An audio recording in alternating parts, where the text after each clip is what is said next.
नमस्कार विद्यार्थियों, अधिगम के सिद्धांतों की चर्चा कर रहे थे हम। काफ़ी सिद्धांत आप पढ़ चुके हैं।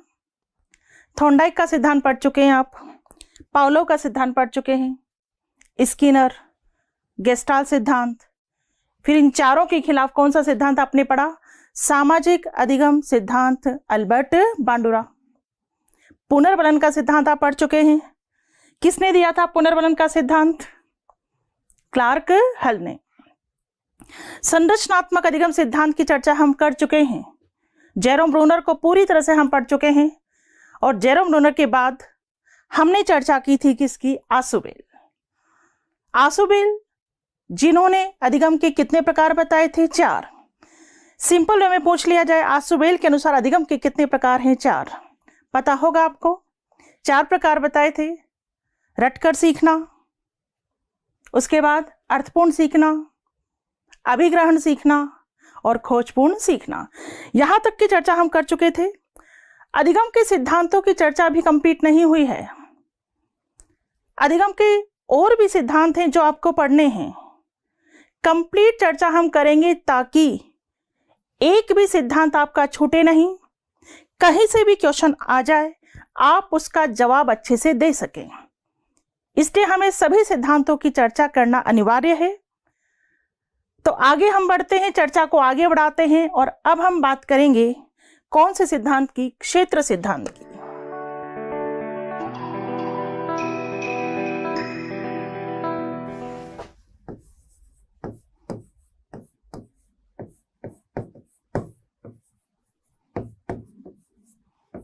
क्षेत्र सिद्धांत या हम कहेंगे जीवन दायरा सिद्धांत। इंग्लिश में हम कहेंगे फील्ड और लाइफ स्पेस थ्योरी। क्षेत्र सिद्धांत या जीवन दायरा सिद्धांत, इंग्लिश में हम कहेंगे फील्ड और लाइफ स्पेस थ्योरी। ठीक है, इसका दूसरा नाम है या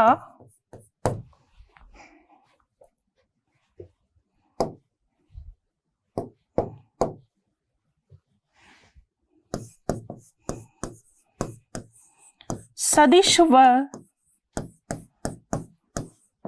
कर्षण सिद्धांत।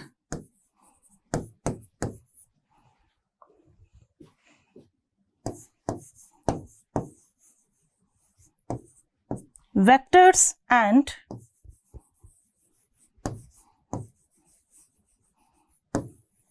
valences theory।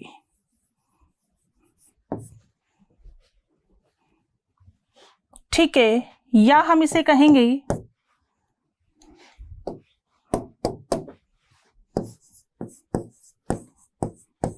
तलरूप सिद्धांत।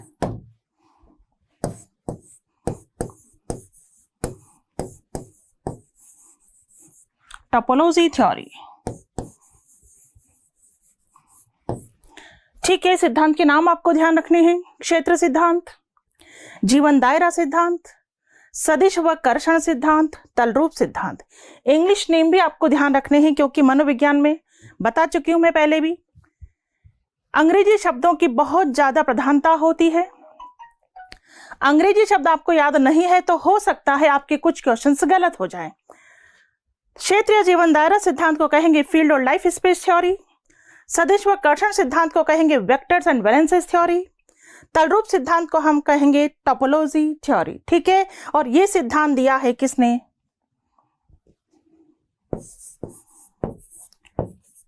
कोटलेविन। कोटलेविन नाम सुना होगा आपने। कोटलेविन कह दो या कर्टलेविन, एक ही बात है। कोटलेविन लिखा हुआ पाओगे, कई जगह आप लिखा हुआ पाते हो कर्टलेविन। ठीक है, कर्टलेविन पता होना चाहिए आपको। कोटलेविन को सामाजिक मनोविज्ञान, समूह गतिशीलता व संगठनात्मक मनोविज्ञान का जनक भी माना जाता है। किस किस का जनक माना जाता है कुर्ट लेविन को? देखिएगा इधर,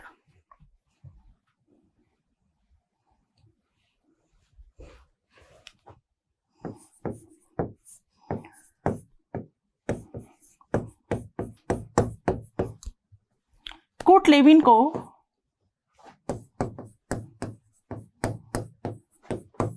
सामाजिक मनोविज्ञान,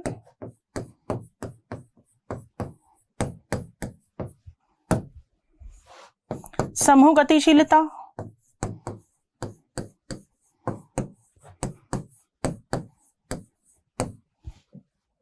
व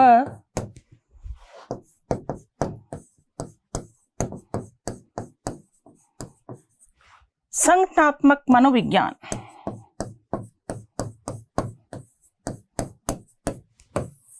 का क्या माना जाता है? जनक। क्या माना जाता है? जनक। किसको? कुर्ट लेविन को।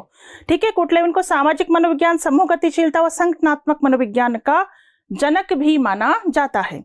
इसके अलावा आपको पता होगा, जब हमने गेस्टाल्ट सिद्धांत पढ़ा था तो मैंने आपको बताया था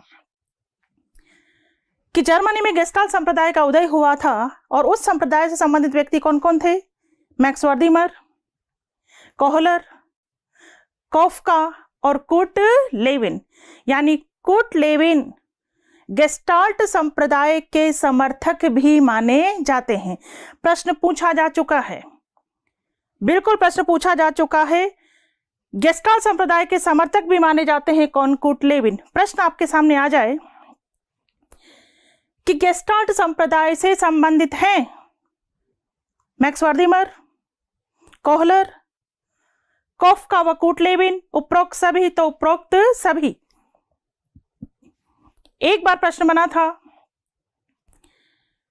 गेस्टाल्ट सिद्धांत के प्रतिपादक नहीं हैं Max Wertheimer, Kohler, Koffka, Kurt Lewin, तो वहां नाम किसका निकलेगा? कुर्ट लेविन का।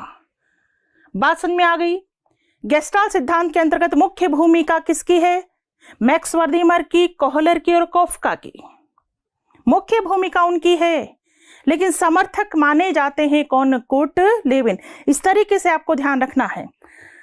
तो कुर्ट लेविन गेस्टाल्ट संप्रदाय के या गेस्टाल्ट सिद्धांत के समर्थक भी माने जाते हैं। क्लियर? तो कुर्ट लेविन ने दिया कौन सा सिद्धांत? क्षेत्र सिद्धांत, जीवन दायरा भी कह सकते हैं हम उसे।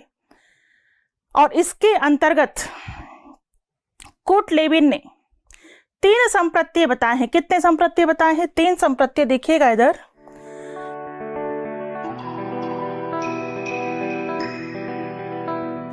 कुर्ट लेविन के द्वारा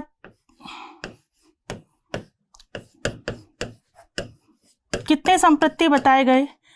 3 संप्रत्यय बताए गए। कितने संप्रत्यय? 3 संप्रत्यय। इसीलिए सिद्धांत को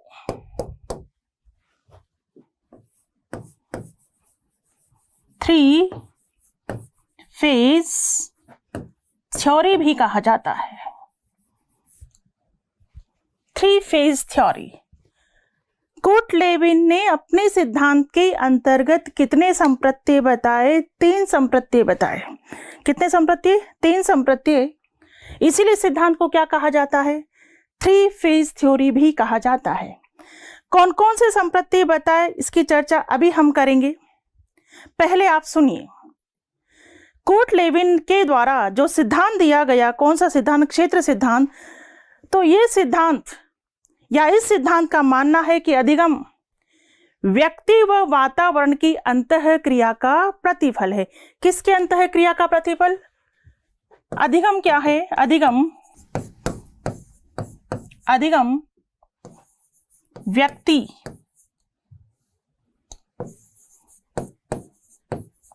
व वातावरण, व्यक्ति व वातावरण की अंतःक्रिया का प्रतिफल है। व्यक्ति व वातावरण की अंतःक्रिया।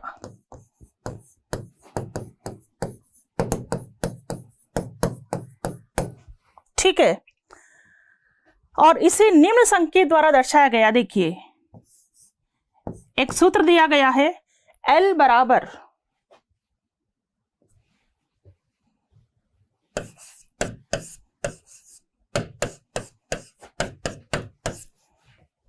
सूत्र को ध्यान से देखिए। बिल्कुल कोटलेविन के द्वारा एक सूत्र दिया गया, L बराबर F P into E। First grade के एग्जाम में प्रश्न पूछा गया था, ये संकेत दे दिया था और प्रश्न पूछा गया था कि संकेत के अंतर्गत L बराबर अधिगम है तो P और E बराबर क्या है? बताइएगा, P और E बराबर क्या है? P से क्या तात्पर्य है? पर्सन, व्यक्ति, और E से क्या तात्पर्य है? वातावरण। E से क्या तात्पर्य है? वातावरण। बिल्कुल सिंपल।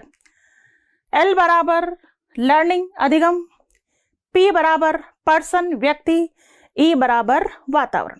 ठीक है। F से तात्पर्य यहां फील्ड से है। ये तो सिंपल क्वेश्चन है कि जैसा कि पूछा जा चुका है कि संकेत के अंतर्गत L बराबर अधिगम है तो P और E बराबर क्या है? P और E बराबर क्या है? व्यक्ति और वातावरण। लेकिन यदि मैं आपसे प्रश्न पूछूं कि संकेत के अंतर्गत L बराबर अधिगम है तो P बराबर क्या है, और ऑप्शन है मेरे कि P बराबर क्या है, बताइएगा। P से तात्पर्य क्या है? जैविक प्राणी, सामाजिक प्राणी, मनोवैज्ञानिक प्राणी, भौगोलिक प्राणी। अगर इस तरह से आपके सामने क्वेश्चन आ जाए कि P से तात्पर्य क्या है, जैविक प्राणी,